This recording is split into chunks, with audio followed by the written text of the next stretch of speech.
Hi, I'm Maria Theohara Silvello Sews on social media. Welcome back to Sew 50 podcast on Sew Organised Style. Grab a cuppa and relax with us. But I'm glad that I kind of waited, really, because I think that when I'd been thinking about it for so long, that when it did come time to actually do it, like I kind of had a very strong idea of how I wanted it to be, you know, and how I wanted the format to be. And it's changed very, very, very, very little since its beginning. So I think it made sense to wait. I'm really grateful that Zoe agreed to be on this podcast for Sew 50 this week. A big shout out to the podcast Patreon supporters. I'd love it if you could join them in supporting this podcast each month so I can grow it to provide you more podcasts for free. This week, Zoe Edwards and I will release 2 episodes each where we discuss the upcoming podcast Feedswap and conduct a very thorough behind-the-scenes examination of each other's sewing and podcast lives. In this particular episode, we'll delve into the Feedswap concept, and I'm really thankful to Zoe for proposing this entertaining initiative, which is our focus for today. The next podcast will be the rest of our behind-the-scenes examination of each other's sewing and podcast lives. Your challenge, should you choose to accept it, is to listen to both of our podcasts. We'll be doing our own edits, so you'll hear our unique editing styles. Join us as we extend our sincere appreciation for your support of our podcasts. Zoe's is Check Your Threads, and mine is Sew Organised Style podcast, which highlights the Sew 50 community. Anyway, it's fine. It's fine. And I've hit record, right? Yeah. This is so pro. We are such pros. How many years have you been podcasting for? That's a very good segue into what we're actually here to talk about. You are a pro. It will be 3 years in August, I believe, for Check Your Thread. What about yourself? Since August 2019. 5 years? Oh, there you go. I have the grey hairs to prove it. People don't understand how stressful podcasting is. Sorry, bad joke. I'm really excited about the feed swap that we're going to be rigging up. We've chosen an episode of each other's podcasts that we think that our listeners would enjoy, and we're going to be popping that in our own feeds for the enjoyment of our listeners. What made you decide the episode of Check Your Thread that you have done? I decided because my listeners, which is pretty much our listeners, are both very conscious about zero waste and not adding to landfill. Because you've done a number of episodes on zero waste already, haven't you? I have, and it's not one of those topics that just comes and goes. That's a topic that is part of people's consciousness all the time. It might not be something that you think about now, but you might think about it when you have a whole lot of fabric and you think, hang on a second, what am I going to use it? How long am I going to live, and will I actually use it? I'm a massive fan of zero waste sewing patterns. I haven't made a million yet. I really enjoy it as a challenge. I'd really like more people to try, especially if you've been sewing for a while. Sometimes like making another blouse, it's fun, but it's not a massive challenge. If people are starting to feel that they might be in a little bit of a sewing rut, tackling a zero waste sewing pattern it's really refreshing. It is a different way to work, isn't it? It is. You have to kind of think, but then you don't. I've done one zero waste. Yeah, which was that? I actually just did my own years ago. Oh, did you? Cool. I just needed a beach cover. So it was the fabric, you cut the headpiece out, you sew it on the sides, done. That's your dress. That's your beach cover. There you go. I've made the Birgitta Helmerson cropped shirt number of times. I really like that pattern. I like how easy it is to make and also to wear. And I also really love how customizable it is. It's a very clever design because the way that the pieces are positioned, so the front and the back are cut horizontally. Yeah. Yes, I've now got the width that I like, the length that I like, and I like the way that you can play around with the sleeves. I often add an extra button to than the pattern has. If you've got extra fabric, you can make pockets. And I love that it takes like the smallest version, because it comes in 2 size ranges. The smallest size of that only takes 90 centimetres. Oh. So if you've got fabric left over from a previous project, you know, you bought a bit too much, it's super useful, you know, to make it out of that. I'm sure that our listeners may have tried it before. 90 centimetres, that's not much. Exactly, it's brilliant. The short-sleeved version of the larger size only takes a metre. It's really inclusive in that sense as well. I love that. That's exciting. I hope that your listeners enjoy that episode, and I hope that they get inspired to have a go themselves if they haven't already. I think that they will. What made you decide the podcast to share with your listeners that I've had? I was listening to a lot of your episodes and I'm like, oh, these are all so good. But I think what drew me to that one in particular, I just love the whole concept of the nest community. Very jealous that I can't visit myself.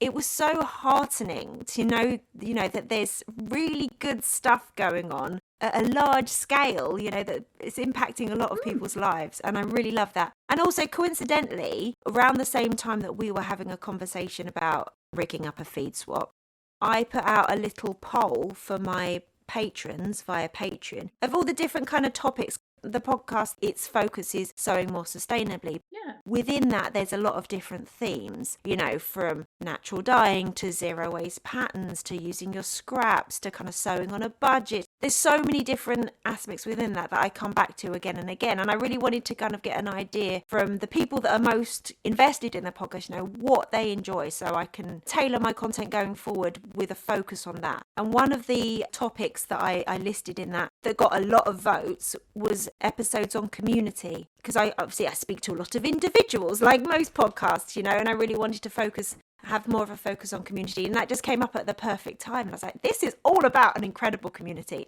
And I think that that's ultimately what sewing is about. It's always been about community and about connection. It all just kind of came together at the right time. I was like, that's the one, I mean, they'll love the fact that you're sharing it. I've let them know, of course. Yeah. And they're quite excited. Oh, lovely. Thank you for doing that. Oh, no worries. But I did what you did, and I checked with the people on my Patreon to make sure that they knew what was happening. Yeah. And they were like, but we already listened to Zoe, and we already listened to Check It Through. I'd love to know actually what the Venn diagram of our listenership is, like if it's actually just a circle. Yeah, we're all sewers. And look, thank you, Zoe, for suggesting that we do a feed swap. It's not something that was in my consciousness. And then when I was talking to the people, I was still involved with college, and it was with the advanced diploma students. And I said, I'm going to do a feed swap. And they're going, what's a feed swap? And I thought, all right, let me explain it. Let me school you. So from your information, I was able to inform them. So we're spreading the word about what a feed swap is. Yeah. Brilliant. As you know, that I've done one feed swap before. Listenership would generally like it to be every week, or like every other week. But it's fun. And I listen to podcasts that have sometimes done a feed swap. And it went pretty well, I think. I think people really enjoyed a little bit of variety. And I've discovered new podcasts that I've gone on to really enjoy through it. I like to mix things up. I don't want my podcast to be super predictable. It's a little surprise for people. But I will let people know in advance that it's coming up, because I know some people do fear change. And I understand. But yeah, so we've got some fun questions to ask each other as well, haven't we? Yeah, we took a 20 question approach, even though we haven't got 20 questions, but we took that approach. Yeah, I think we've got 17. It's the 17 questions approach. That's right. Alrighty, or should we get stuck in? Yes. So Zoe, what's on your sewing table right now? I can literally show you. These are my black ginger jeans that I am sewing. It's got some very, very cute pocket lining, which is a scrap I got at work. I have ascertained that I have a black jeans shaped hole in my wardrobe. I figured that out last Me Made May, that was a garment that I kind of wish I had to pair up with a lot of tops that aren't really working with like my blue jeans. But because I was doing the Last Sewist Standing Challenge, which ran from February last year, and it was meant to run until New Year's Eve, just gone. But I carried it on till February because I wanted to do a calendar year. So because I was doing that, I couldn't buy any denim to make said jeans. So since then, I've managed to find the right denim. I wanted like that super black. I think they must dye the fibres before it's woven, possibly, rather than after. The right denim came and I was like, it's here, it's happening. So I've been having fun. It's dark coloured fabric. I really struggled to sew with dark coloured fabric after dark here because my sewing area is not very well lit. So it has to be like a daytime project. But what about you? What's on your sewing table? I have a Chanel jacket that I started last year, and now it's starting to get cool again. So next month I'll finish it off. Nice. I can't deal with that amount of fabric in the summer. It's just too hot and it's too humid. So what pattern are you using? It's Susan Cowgie. How can I forget that name? I went to a course like 3 times. Oh, really? Have you made a garment like that before? And this is my 5th one. Oh, right. Yeah, only one was Minerva fabric. All the others have been lint and tweed. And I'm doing a pair of cargo pants out of gauze fabric, double gauze. Nice. That would be a nice trans-season garment. Yeah. Today I did the pockets on the side. So I'm ready to put that zipper in. And you've already done your zipper in your jeans. Woohoo! Yeah, because that's one of the first processes, isn't it, when you make jeans, really? Yeah. Yeah. If you could only use one type of sewing, what would that be? If you could only do one type of sewing. Sorry. But what type of sewing would you do? That's hard. When I'm making sweatshirts, like, oh, I'd love to do like a jeans project where it's just like loads of top stitching. And then when I'm doing a jeans project, I'm like, oh, I'd just like to do a quick t-shirt. What about you? Are you enjoying the like a jacket with that's lined and things like that? I live in Sydney and we have probably 2 months worth of cold weather and it's probably your spring weather. And I love making coats. Oh, really? Fully lined, the whole bit. Hair canvas. Really? You love that? Yeah, I love it. It's stupid. We don't have the weather for it. That's so funny. Oh, I hate making coats. I really hate making coats. My current coat has lasted me, I think it's on its 5th year. I think I've got a good couple more years in it and I'm so grateful because I really dislike. It's just such a slog. It's such a slog. But you like that? I love all the details. I've made 3 trench coats. Wow, 3. Yeah, I know that's really stupid because I hardly need them. Why is that stupid? Just love the process. I know it's a hard slog. I used to do long distance cycling, like 200 Ks. And you sit there going, how are you going to do it? And someone said to me, 20 Ks, you do 20 K lots the whole time. So with a coat, it might just be sleeves. It might be the belt bits. Yeah. Totally. So you break it down into the steps and you just think of it almost as mini projects within the larger project. Yeah. Nice. Okay, I have to say that what I am enjoying a lot at the moment is sewing my scraps. Yes. Putting together scraps of sweatshirt fabric or scraps of jersey or scraps of denim. When I'm doing these kind of projects, I tend to keep them like for like in terms of fabric type. Yeah. I just feel like the overall effect is more cohesive and more wearable when you kind of keep the properties of the fabric very similar. I really enjoy that because it's kind of scratching a slightly different creative itch than choosing a pattern, buying a piece of virgin fabric and then cutting it out. And I enjoy that kind of sewing too. There's a lot of fun to be had for that, but something about combining all these scraps in a way that there's no blueprint. It's just you experimenting and putting things together. And I love the way that it kind of reveals itself as you are doing it. Like you can't really predict what it's going to exactly look like. Like you've got a vibe because, you know, can see the colours together, whatever. You don't know for sure until it's done. I really am enjoying that at the moment. I just made a sweatshirt for my mum and she loved it. It just felt really nice to do that for her and in the colours that she likes and things like that. So that's been really fun. And it's kind of quite cheap as well because it's just leftovers. Honestly, if listeners go to your feed on Instagram, they'll see all of the pieces that you've made. And I reckon you've got an amazing eye for art and colour. Oh. I recommend people to have a look. Oh, thank you. I have to give full credit to my mum for her one because I got my scraps bag out and I passed them over to her. I was like, what do you like? And she kind of put the colours together. It's really fun. It's in your DNA. There you go. There we go. Question number 3. Do you always buy new fabric, new patterns, new notions? No, I do not always do those things. No. However, I don't do a lot of buying second-hand fabric because there's not a lot of opportunity where I live. I think in other countries there are larger thrift stores and op shops and stuff where you can often find lengths of fabric. Whereas the charity shops in the UK tend to be a lot smaller and they don't tend to stock fabric. They do in the form of curtains or bed linen or something like that. So you have to be a bit inventive, I think, and source those kind of fabrics in another form to interpret that as garment fabric. I'd like to do more. Increasingly, I think there are more like reuse centres where they kind of recirculate existing things, but there's not that many in the UK yet. I always kind of try and harvest things off of garments that are definitely not going to have another life in their existing form. So taking off buttons and zips and trims. But there is a lot of using new things, to be honest. But I try to be very selective with what I'm buying and how much of it I'm buying and how quickly I end up using it, so it doesn't end up kind of just sitting there. But yeah, what about you? I haven't really been buying new patterns and not new notions. And I'm lucky because it's called the Sewing Basket. It's around the corner from where I live. Yeah. And that's where everyone takes their stuff that they don't want anymore. And Oh, amazing. the money from that goes towards people who need training to be part of society. Amazing. So you pick up some gems from there? I do, because I know what people are selling, locally. If I see it there, it's like, oh, okay, this might be interesting, because it was like X dollars retail and now it's like $10 for 3 meters. So is there quite a vibrant local sewing scene then where you are? We have a sewing scene, and honestly, it's because it's the age ranges. Right. Some ages are happy to reuse existing materials. Yeah. And other groups want new fabric. And I get the sense from talking to people in the UK that it's more socially acceptable to buy from op shops and thrift shops, whereas I don't get that sense here. Interesting. But what about those people that are in your family or, your colleagues and stuff that don't sew? Are they buying secondhand clothes? Is that part of... No.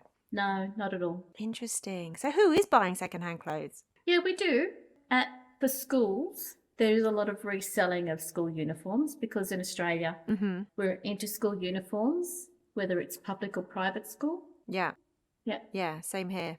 It's hard, isn't it? It's hard to judge more broadly, isn't it? Because obviously I hang out with people who on a similar mindset to me. So there is a lot of buying secondhand, and it's something that's always been in my family. For example, like my mum and dad have always gone to charity shops, and if not bought all their stuff, but definitely bought some stuff from charity shops. So for me, it's like, yeah, of course people do, but I don't know how far that stretches, I don't think that a lot of the people in my husband's family buy things secondhand, for example. They definitely donate things to charity shops, but I don't think they're going in to charity shops. But once again, like people must be using them fairly frequently because there are a lot of charity shops.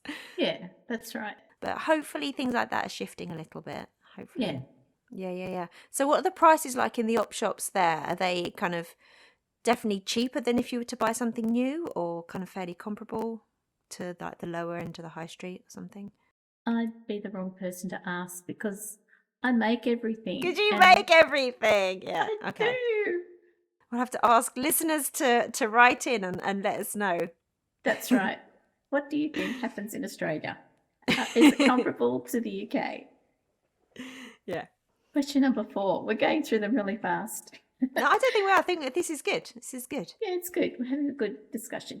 How did you ever decide a podcast? I don't know. I know when I first discovered podcasts. Yeah. I was working for a textiles charity, and they had charity shops across London, but then they also had a small clothing range. So the charity was called Trade, and they had a small range of women's wear called Trade Remade that was made from donated garments that couldn't be sold. So I was working for that charity and making the clothing. So it was just me and my boss who were working in the studio making this.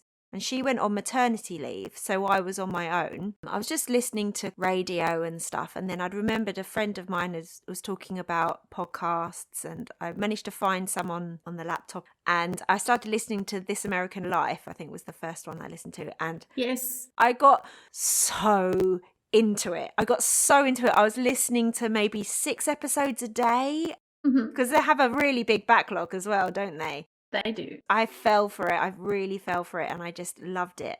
And then when that job finished up, I started teaching sewing classes in London, but I was living on the south coast, so I had quite a long commute. So I really just hammered the podcasts. I got into other ones like Radio Lab. It just became a really big part of my life, really, like filling in that commute. And then when I had kids and tiny toddlers, listening to podcasts during nap time and during the evenings kind of gave me a connection to the wider world a little bit, to like the adult world, because I was home with these tiny people and I wasn't doing a lot of kind of paid work at the time. So it gave me another connection to what was going on more broad and learning about what was going on and stuff that, you might not see in the newspaper. And and then I discovered, the more niche podcasts and as podcasting grew, it became easier to find stuff that you really gelled with. And it just became a big, big part of my life.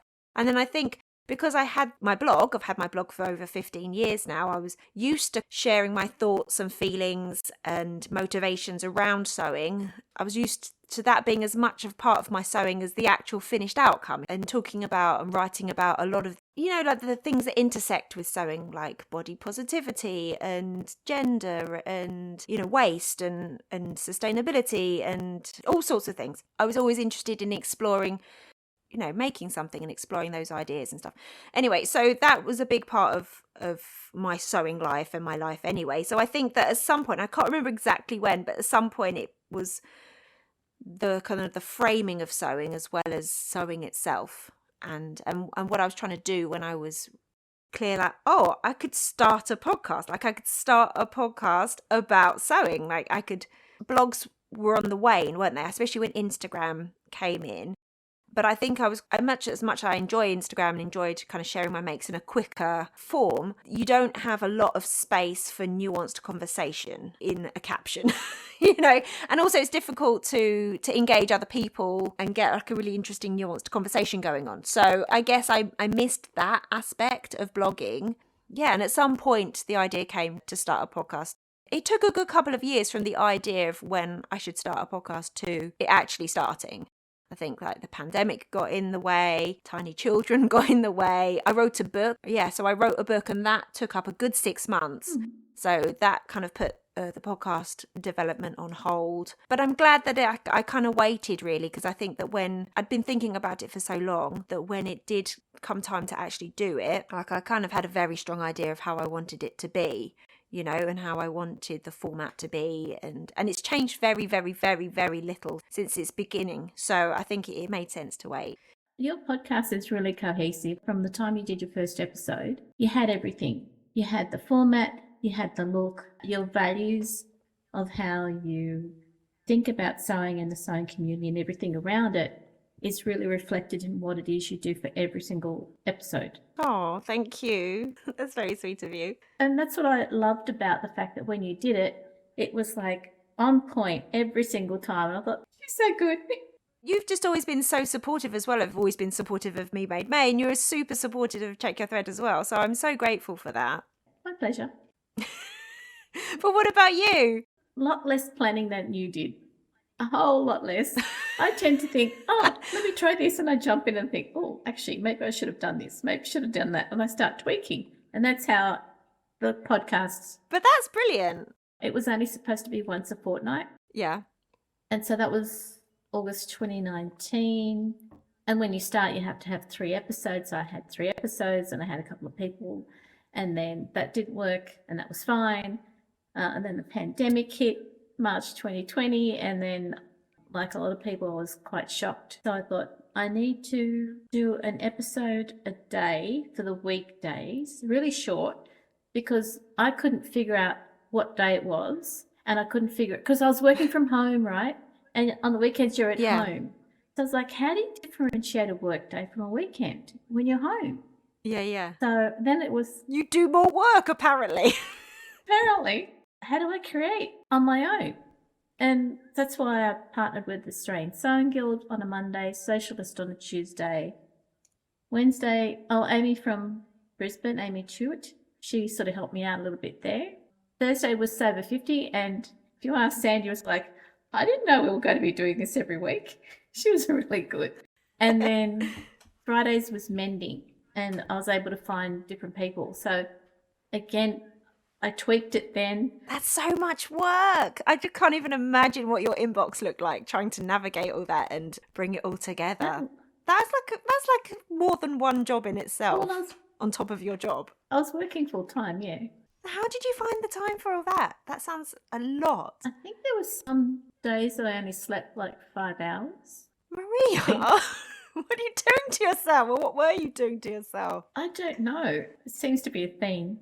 I slowed down to 3 or 2 episodes a week after that. It was 2 for a while, and it was socialists. Oh, when socialists stopped, and then we sort of got out of lockdown, then it was really just 2, and then it's now 1, and it's mainly people from Sober 50 to help with visibility of of sewers and older sewers as well. Yeah. There's been a fair bit of evolution. Oh yes, you could call it evolution. Podcast. What do they call it? In America they say, because you pivot. Change is called pivoting. It's like, okay, I pivoted. Yeah, because I remember when you were like releasing so many episodes, I was like, I can't keep up. Well, that was the complaint that I had, was that I was producing too much. Really? And I thought, what am I supposed to do? Do less? Oh yeah, I could do less. Yeah, what made you want to do it every day? I think it was just the shock that we were in lockdown. Right. You were like, I've got to do something. And I've been working in an office environment all of my working life. So I've always been used to being around people, and then there was nobody other than myself and my husband. And he's not a whole office load of people, and he was in his office, I was in mine. The good thing was that I think at a certain point, it was Susan Young, and I interviewed her in May. While I was interviewing her, she actually helped me out mentally, like how to get my sewing back on track. Oh. I'm forever grateful to Susan for that. Was that a specific episode? I think it was her first episode that I ever recorded. I think. Right. That sounds powerful. Oh, she's lovely. She's very straightforward. Doing all of those episodes helped me personally deal with the isolation. Yeah. Because you're connected with all these people and these other groups of people. Yeah. So you kind of made yourself colleagues in a way. Yeah, virtual ones. You made yourself an office full of people. Anyway. Aww. Okay, so Zoe, how do you keep podcasting? How do you keep finding people to interview? It's almost become self-perpetuating at this point. Going into it, I thought, right, I'll do some things on natural dyeing, and I'll do some things on using up scraps, and I'll do some things on the zero waste, and I'll do these aspects. But then it's like someone says something really interesting, or you get an interesting email, or you discover something on Instagram, you're like, oh, I hadn't thought of that, or they sound fascinating, I need to know what's going on with them. And then they say about something else that it then starts to open up. And before you know it, the list I've got of future podcast episode ideas and future people I want to talk to is ridiculous. I have it on a Trello board on my phone, and they are so long.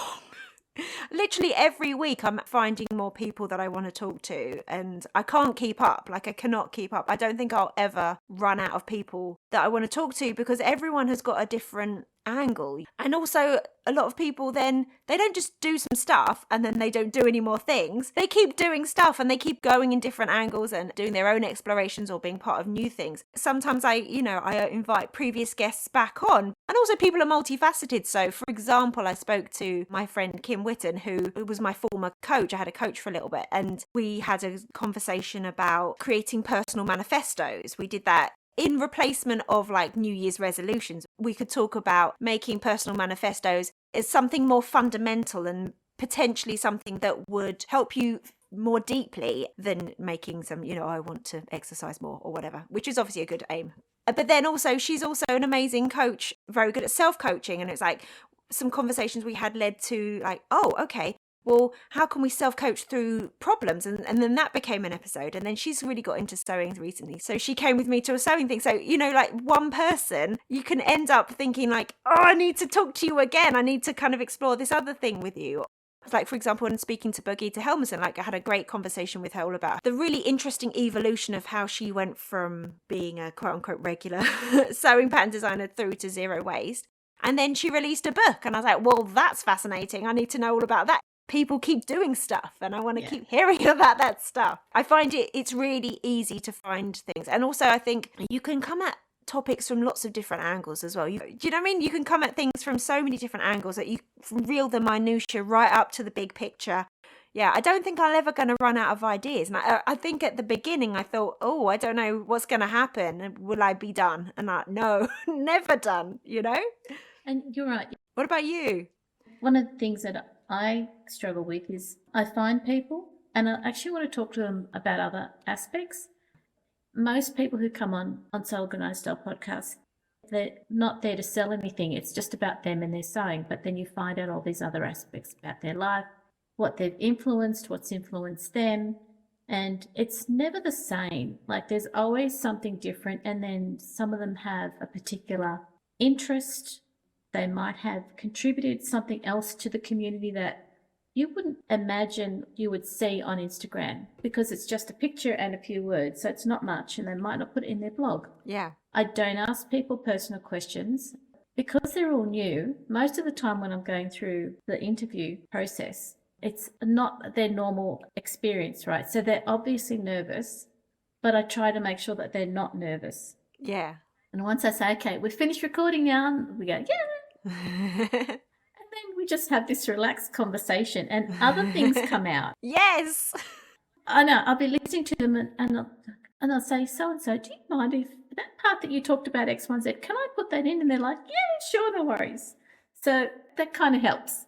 And I'd really like to go back to them for other aspects of whatever they've talked about. But then I think, hang on, it doesn't actually fit in with what Sew Organised Style is, because it's about people and their sewing journey, raising visibility of what they've done in the community. And so it's like, maybe I should do a different show. It's like, there's only one of me. That's enough. You can't do anything more. Yeah. Yeah, absolutely. I mean, yeah, it can be really hard to, people are multifaceted and they're interesting and you're interested in them. Yeah. Agreed. But I think we're going to touch on that in some other questions in a bit as well, aren't we? Let's see. Is your podcast too small to interview big sewing names and businesses? I don't look for quote unquote big names or big businesses or people necessarily that have got a big following, or I just look for people that have got an interesting angle. So I have spoken to some people that have got a big social media following, for example, but then also I've spoken to people that have literally no social media following whatsoever. Like, for example, the most recent conversation I had, this amazing woman who's an activist, an environmental activist, also doing a lot of work in textiles, who's 84 and lives in Maine, in the US, and is not on Instagram and does not have anything to sell and has no kind of profile as such, beyond her own person, her family and her local community and what have you. For me, it's more important about who has something interesting to say, and some of the conversations that I've had that I personally got the most from are from people that, have, if they're even on a social media platform or if they even have a business, it's either completely unconnected with sewing or, they have no following to speak of, but because I think just everyone has got something to say, and it doesn't matter whether or not, for me, it's somebody that has a big name. Makes sense to me. I don't pick people because they have a big following. And I'm not sure that I've actually spoken to anyone or interviewed anyone who doesn't have some sort of social media, but I wouldn't discard them just because they don't have a big following. Right.